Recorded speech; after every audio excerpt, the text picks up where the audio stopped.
Hello student, very good morning dear student. मैं किस शर्मा आप सभी के सामने एक बार फिर एग्रीकल्चर की क्लास लेके आया हूँ। डियर स्टूडेंट, पिछली एग्रीकल्चर क्लास में हमने डिस्कस किया था मृदा क्षरण या जलीय जो क्षरण है उसके हमने प्रकार पढ़े थे, जिसमें पहला प्रकार हमने पढ़ा था बौछार क्षरण, सेकेंड हमने पढ़ा था परत क्षरण और थर्ड हमने पढ़ा था रील क्षरण और चौथा हमने पढ़ा था अवनालिका क्षरण।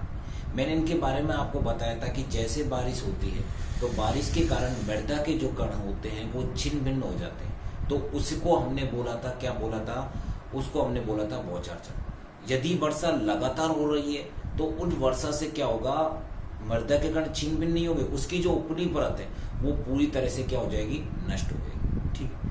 अगर तीसरा जो अपन ने स्टेज है, इसकी तीसरी जो अवस्था है, उसमें हमने ये देखा था कि लगातार बारिश हो रही है तो मृदा की पहली परत तो नष्ट होगी, साथ में क्या होगा कि उस मृदा में छोटी छोटी नालियां बन जाएंगी और उन नालियों को हमने बोला था रील क्षरण। लास्ट जो हमने पार्ट पढ़ा था इसमें वो था अवनालिका क्षरण, जिसमें क्या होता है कि जो नालियां बनी थी किसमें, रील क्षरण में, वो नालियां बड़े नालों के रूप में ले ली थी, उसे अपन ने बोला था अवनालिका। ठीक है। और मैंने आपको बताया था कि जेट की एग्जाम में यहाँ से ये क्वेश्चन आया था। क्वेश्चन आपसे क्या पूछा था, मृदा क्षरण की सबसे भयानक अवस्था कौन सी होती है, तो आप आज आसानी से इसका जवाब दे सकते हो, क्या होगी इसकी, अवनालिका क्षरण। यदि मृदा क्षरण की आपको प्रारंभिक अवस्था पूछे तो आप क्या बताओगे इसमें, वो होगी आपकी बौछार क्षरण।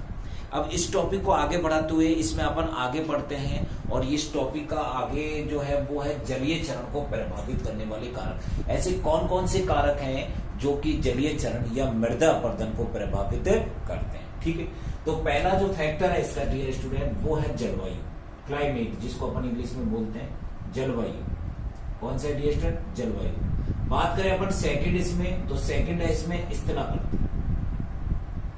सेकंड क्या है डियर स्टूडेंट, स्थलाकृति। ठीक है। अगर अपन तीसरी बात करें, तीसरा जो फैक्टर है इसमें वो है मृदा गुण। क्या है डियर स्टूडेंट, मृदा गुण।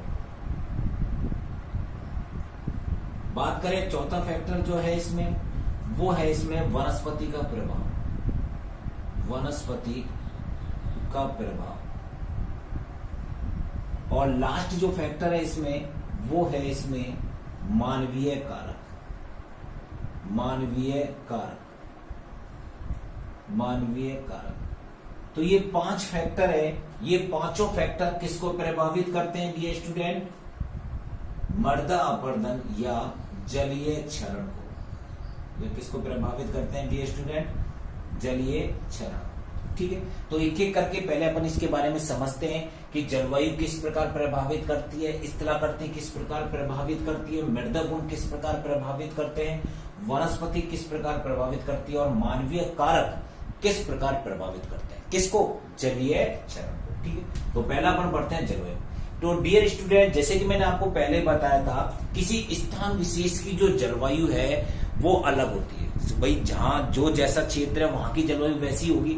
यदि जलवायु कैसी होती है डियर स्टूडेंट, आर्द्र होती है। कैसी होती है, आर्द्र। आर्द्र का मतलब ये है कि वहां पर बारिश जो है वो अधिक हो रही है, तो वहां पर मृदा अपरदन अधिक होगा। मृदा अपरदन क्या होगा डियर स्टूडेंट, अधिक होगा। मृदा अपरदन क्या होगा, अधिक होगा।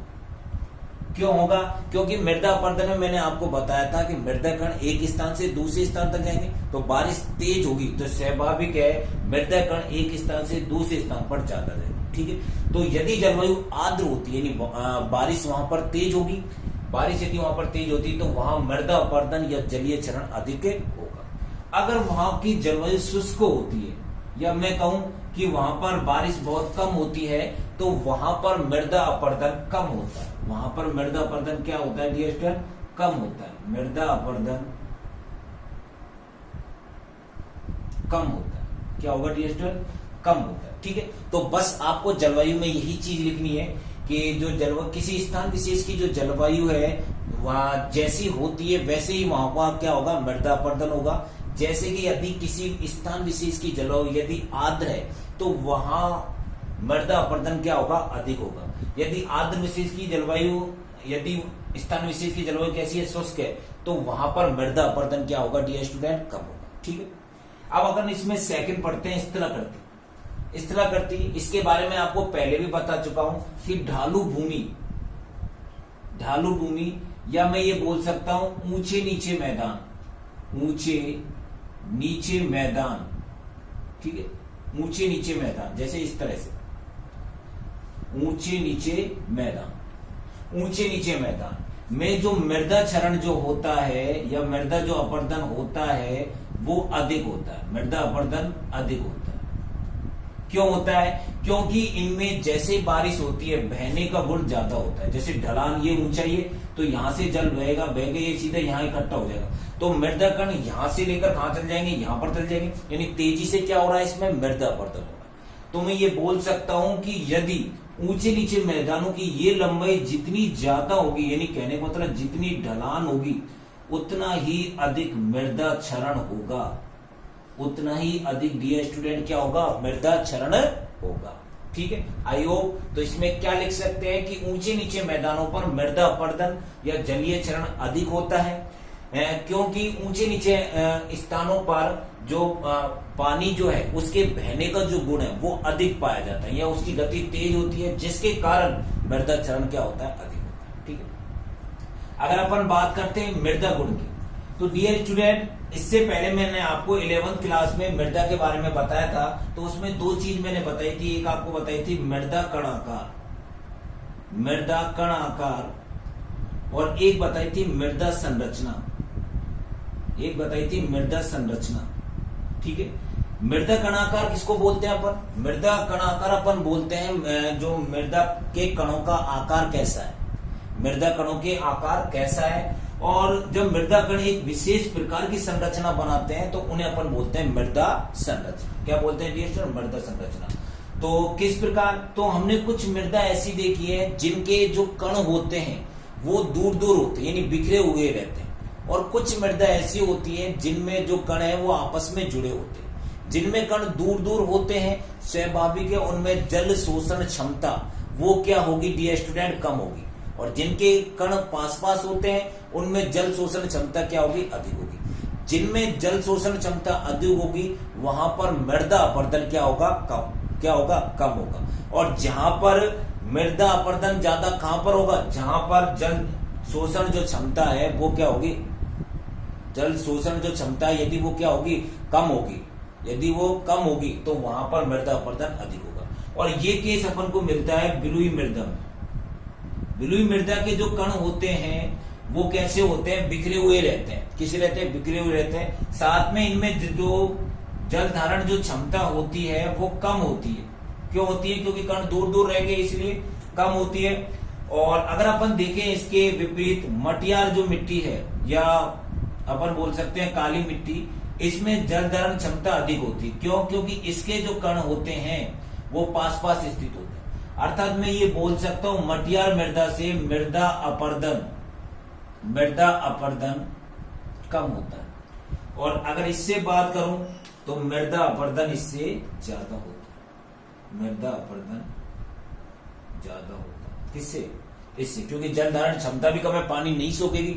अगर पानी नहीं सोखेगी तो पानी के द्वारा मृदा कण एक स्थान से दूसरे स्थान पर अधिक जाएंगे। ठीक है, तो ये हो गया आपका तीसरा फैक्टर मृदा गुण। नंबर 4 अपन देखते हैं वनस्पति का प्रभाव। देखो वनस्पति का प्रभाव किस प्रकार प्रभावित करता है। जैसे कि मैंने आपको पहले बताया था कि जो पेड़ पौधे होते हैं वो मृदा के कणों को दृढ़ता से बांधे रखते हैं, यानी पेड़ पौधों की जो जड़ें होती हैं वो मृदा के कणों को दृढ़ता से जोड़े रखती है। इससे क्या होगा, जो मृदा की जो संरचना वो ठीक प्रकार से बनी रहती है, यानी भौतिक जो स्थिति होती है यानी उसकी जल धारण क्षमता अधिक रहती है। और अगर जल धारण क्षमता अधिक होगी तो वो अधिक पानी को सोखेगी, और अधिक पानी को सोखेगी तो मृदा अपरदन बहुत कम होगा। तो कहने का मतलब है यदि मृदा के ऊपर वनस्पति पाई जाए, अधिक से अधिक पेड़ पौधे पाई जाए, तो वहां पर मृदा अपरदन लगभग न के बराबर होगा। ठीक है, अगर अपन बात करें नंबर 5 मानवीय कारक। मानवीय कारक किस प्रकार प्रभावित करता है? तो डियर स्टूडेंट जैसे कि मैंने आपको बताया था कई जगह क्या होता है, जो खेती करने का जो तरीका है वो सही नहीं होता है, वो खेती ऐसे स्थानों पर करते हैं जहां पर जलीय क्षरण को बढ़ावा मिलता है, यानी मृदा अपरदन ज्यादा होता है। जैसे कि ऊंचे नीचे मैदानों पर खेती करते हैं, नदी के पास खेती करते हैं। अगर किसी खेत में खेती कर रहे हैं तो वहां पर पर्याप्त मात्रा में उसमें उर्वरक नहीं डालते, खाद नहीं डालते, जिससे उसकी उर्वरता कम हो जाती है। तो ऐसे कई मानवीय कारक हैं जिनके कारण जलीय क्षरण क्या होता है, आपका ज्यादा होता है, यानी मृदा अपरदन ज्यादा होता है। तो डियर स्टूडेंट, ये 5 कारक है हमारे। कितने कारक हैं? ये 5 कारक हैं जो जलीय क्षरण को क्या करते हैं, प्रभावित करते हैं। अब इन 5 कारक को हम एक लैंग्वेज के रूप में लिख लेते हैं, ठीक है? तो लिखिए। डियर स्टूडेंट, अभी जो मैंने आपको समझाए थे 5 फैक्टर, जलवायु, स्थल आकृति, मृदा गुण, वनस्पति का प्रभाव और मानवीय कारक, इन सभी को मैंने एक लैंग्वेज के रूप में लिख दिया है बोर्ड पर। तो आप आसानी से इसको उतार लीजिए और बहुत सिंपल लैंग्वेज में जो आपको आसानी से याद हो सके उस लैंग्वेज में मैंने ये लिखा है। तो आप इसको नोट कर लीजिए फटाफट। मैं आपको 1 मिनट का समय दे रहा हूँ, फिर अपन नेक्स्ट आगे टॉपिक पढ़ेंगे। उतार लीजिए जल्दी फटाफट।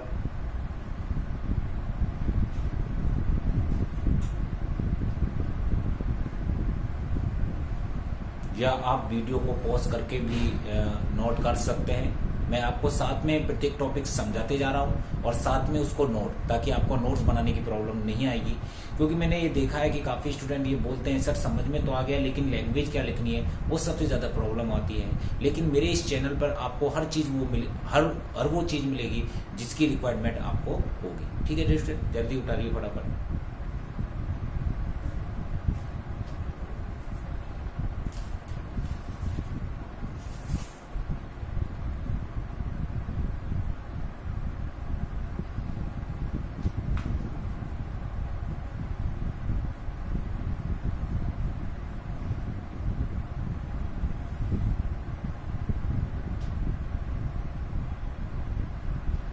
आई होप आपने उतार लिया होगा डियर स्टूडेंट। अगर फिर भी नहीं उतारा है तो आप वीडियो को पॉज करके उतार सकते हैं, ठीक है? अब नेक्स्ट टॉपिक पढ़ते हैं अब।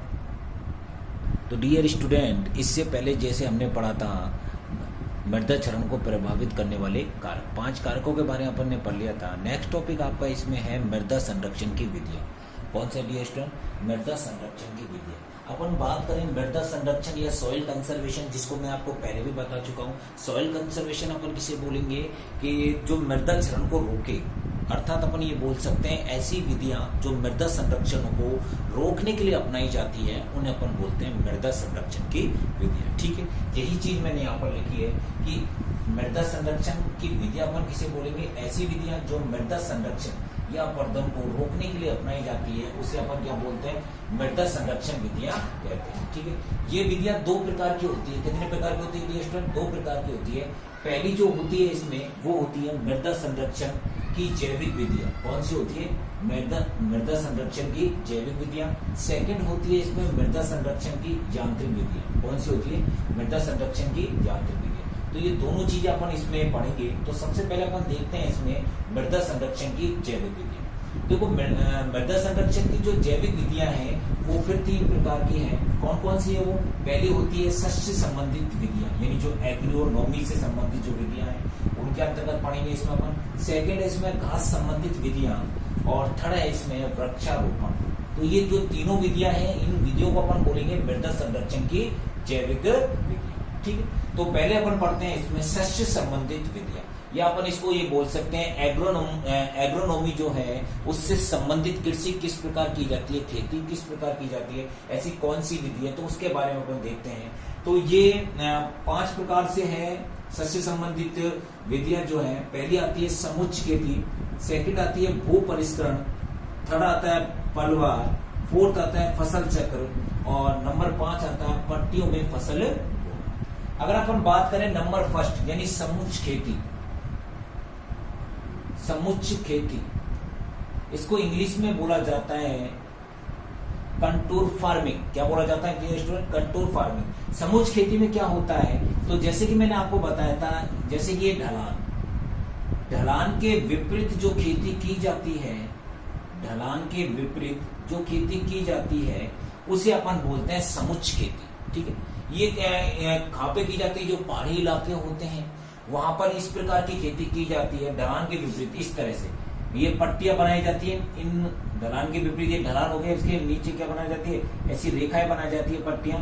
तो इस खेती, इस प्रकार की जो खेती होती है उसे बोलते हैं अपन समुच्चय खेती बोलते हैं। इससे होगा क्या कि जैसे ही पानी जाएगा इसमें, जैसे पानी जाएगा तो बारिश आएगा तो पहले यहाँ रुक जाएगा, फिर जिससे क्या हो जाएगा, पानी इकट्ठा हो जाएगा तो काफी देर तक रहेगा, तो मृदा उसको क्या कर लेगी, अवशोषित कर लेगी, यानी धीरे धीरे मृदा जाएगा, यानी एकदम में मृदा पानी एकदम में मृदा में नहीं जाएगा, जिससे मृदा क्षरण से बचाव हो सकता है। तो समुच्चय खेती के बारे में अपन संक्षिप्त में लिख सकते हैं, क्या लिख सकते हैं कि पहाड़ी इलाकों में जो ढलान के विपरीत जो खेती की जाती है उसे अपन समुच्चय खेती कहते हैं। डियर स्टूडेंट, आपकी जो मोस्ट एग्जाम्पल होती है एग्रीकल्चर की, यानी जेड के एग्जाम में, वहां पर ये क्वेश्चन पूछा भी जाता है। क्वेश्चन किस प्रकार पूछा जाता है, आपसे ये पूछा जाता है ढलान के विपरीत या पहाड़ी इलाकों में खेती की कौन सी पद्धति अपनाई जाती है। तो आप बिल्कुल सही आंसर इसका क्या दोगे, समुच्चय खेती जो ढलान के विपरीत की जाती है। ठीक है, अगर अपन सेकंड पढ़े इसमें भू परिष्करण,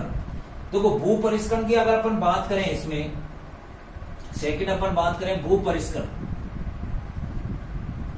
तो बुआई से पहले और बुआई के बाद, यानी बुआई जैसे अपन बीज बो रहे हैं तो उससे पहले और बुआई के बाद, यानी फसल जब तक अपन काटते हैं तब तक जो भी कृषि क्रियाएं की जाती हैं उन सब क्रियाओं को अपन बोलते हैं भू परिष्करण, और इनसे ही मृदा क्षरण कम होता है। कैसे होता है कि बुआई से पहले अपन जुताई करते हैं, जुताई से क्या होगा कि उसकी जो जल धारण क्षमता है, जो कण, जो फसलें अनचाहे पादप रह गए, वो खरपतवार जो रह गए वो नष्ट हो जाते हैं, जिससे कि मृदा की जो भौतिक स्थिति है वो अच्छी हो जाती है। कहने का मतलब उसकी जल धारण क्षमता अधिक हो जाती है, जिससे वो अधिक जल का अवशोषण कर सकती है। ठीक है, तो मृदा के यानी बुआई से पहले और बुआई के बाद जो भी कृषि क्रियाएं की जाती हैं वो सब किसके अंतर्गत आती है, भू परिष्करण। अगर अपन बात करें इसमें पलवार, नंबर 3 आता है इसमें पलवार। कौन सा आता है डियर स्टूडेंट, पलवार। ठीक है, तो पलवार क्या होता है कि जैसे कि हमने देखा कि ये क्या है, आपकी मृदा है, क्या है डियर स्टूडेंट, मृदा है। तो इस मृदा में कृषि अवशेष जैसे अपन बोले डंठेल बोलते हैं, ठीक है, या अपन चारा बोलते हैं, ये डंठेल जो हो गए इस तरह से डंठेल, इनके ऊपर अपन रख देते हैं, किसके, मृदा की ऊपरी परत पर, मृदा की ऊपरी परत पर कृषि अवशेष जो बच जाते हैं, कृषि अवशेष बोले तो अपन जैसे कि डंठेल होते हैं, ठीक है, चारा जो होता है, उनको यदि मृदा की ऊपरी परत पर रख देते हैं तो मृदा पर सीधा प्रभाव नहीं पड़ता। जैसे बारिश हो रही तो सीधा पानी नहीं जा पाएगा मृदा में, ठीक है, पहले ये अवरुद्ध का कार्य करेंगे, ये रोकने का कार्य करेंगे, तो इससे क्या होगा, मृदा क्षरण कम होगा। मृदा क्षरण क्या होगा डियर स्टूडेंट, कम होगा। क्यों, क्योंकि ये जो अवशेष है ये डायरेक्ट मृदा पर प्रभाव नहीं पड़ने देंगे। ठीक है, तो 3 फैक्टर आपके हो गए हैं। चौथा फैक्टर अपन इसमें पढ़ते हैं फसल चक्र। फसल चक्र के बारे में आपको पहले भी बता चुका हूं। फसल चक्र के बारे में मैंने आपको डियर स्टूडेंट पहले भी बताया है। फसल चक्र का अपन अगर बोलते हैं कि फसल चक्र किस प्रकार मृदा क्षरण के लिए उत्तरदायी है, किस प्रकार मृदा क्षरण कम हो सकता है। फसल चक्र मैंने आपको बताया कि बदलती हुई फसलें बोना, यानी अपन एक ही खेत में अगर लगातार एक ही फसल बो रहे हैं तो उससे क्या होगा, किसी विशेष पोषक तत्व की कमी हो जाएगी। लेकिन यदि अपन क्या कर रहे हैं, फसल चक्र के सिद्धांतों का प्रयोग कर रहे हैं, यानी बदलती फसलों का उपयोग कर रहे हैं, तो इससे क्या होगा, किसी विशेष पोषक तत्व की कमी नहीं होगी। अगर नहीं होगी तो उसकी जल धारण जो क्षमता है किसकी, मृदा की, वो बनी रहेगी। और अगर जल धारण क्षमता बनी रहेगी तो मृदा क्षरण भी क्या होगा, कम होगा। मृदा क्षरण भी डियर स्टूडेंट क्या होगा, कम होगा। ठीक है, अगर अपन बात करें लास्ट इसमें पट्टियों में फसल बोना, पट्टियों में फसल बोना नंबर 5 सस्य संबंधी विधियों में, तो पट्टियों में किस प्रकार फसल बोते हैं। जैसे कि फॉर एग्जांपल के लिए डियर स्टूडेंट ये क्या है, खेत है, तो इसमें अपन क्या करते हैं, पट्टियां बना देते हैं। इस तरह से पट्टियां बना देते हैं खेत में, जैसे अपन क्यारी बनाते हैं। जो भी कृषि विभाग से जुड़ा होगा, जो ग्रामीण इलाकों से जुड़ा होगा वो जानते होंगे, जैसे क्यारी बनाते हैं अपन, जैसे अपन सब्जियों की फसल बोते हैं कि भाई ये तो तोरू की सब्जी हो गई, ये घिया की सब्जी हो गई, इस तरह से। उसी प्रकार यानी फसलें अपन बोलते हैं पट्टियों के रूप में। इससे होगा क्या, जैसे ही पानी आएगा इधर से तो वो पानी यहाँ पर रुक जाएगा, धीरे धीरे रुक रुक कर आएगा, और रुक रुक कर आएगा तो जो मृदा है वो आसानी से इस जल का क्या कर लेगी, अवशोषण कर लेगी। इससे क्या होगा, मृदा क्षरण क्या होगा, कम। तो आई होप आपको ये 5 चीजें समझ में आ गई होगी। ये चीजें उन्होंने बताई थी, अब इनको अपन एक लैंग्वेज के रूप में लिख लेते हैं। सबसे पहले जो मैंने आपको ऊपर जो परिभाषा लिख रखी है, यानी मृदा संरक्षण की विधियां, मृदा संरक्षण के प्रकार और इसके अलावा सस्य संबंधी, घास संबंधी और वृक्षारोपण। तो अपन शुरुआत करेंगे जो लैंग्वेज के रूप में लिखेंगे वो लिखेंगे सस्य संबंधित विधियां, यानी समुच्च खेती, भू परिष्करण, पलवार, फसल चक्र, पट्टियों में फसल बोना। इनको किस प्रकार अपन लिख सकते हैं नोटबुक में, वो चीज मैं आपको बोर्ड पे नोट कर रहा हूं, आप इसको लिखेंगे, ठीक है। तो डियर स्टूडेंट, अब आप सस्य संबंधी जो विधियां जो मैंने आपको अभी समझाई थी उनकी लैंग्वेज आप बोर्ड पे से नोट कर सकते हो। तो मैं आपको 1 मिनट का समय दे रहा हूं, आप आसानी से इसको उतार लो फटाफट, जल्दी फुर्ती के साथ। यहाँ पर जो मैंने लैंग्वेज लिखा है बिल्कुल सिंपल लैंग्वेज लिखा है, जिसको आप आसानी से याद कर सकते हो। यदि आप इसकी किताब की लैंग्वेज देखोगे तो आपसे याद नहीं होगा। और ये जो मैं लैंग्वेज लिखा रहा हूँ बड़ी मेहनत और कठिन परिश्रम करके ये लैंग्वेज मैंने सेट की है, तो आप इस लैंग्वेज को आसानी से याद कर सकते हो। तो इसलिए मैंने आपसे बोला था कि आप जितने भी एग्रीकल्चर के स्टूडेंट हैं उनको जितना ज़्यादा हो सके इस वीडियो को आप शेयर करो, ताकि अधिक से अधिक स्टूडेंट इस चैनल से एग्रीकल्चर में अच्छे से अच्छे नंबर प्राप्त कर सके। जल्दी नोट कीजिए फटाफट डियर स्टूडेंट, या आप वीडियो को पॉज कर भी नोट कर सकते हैं।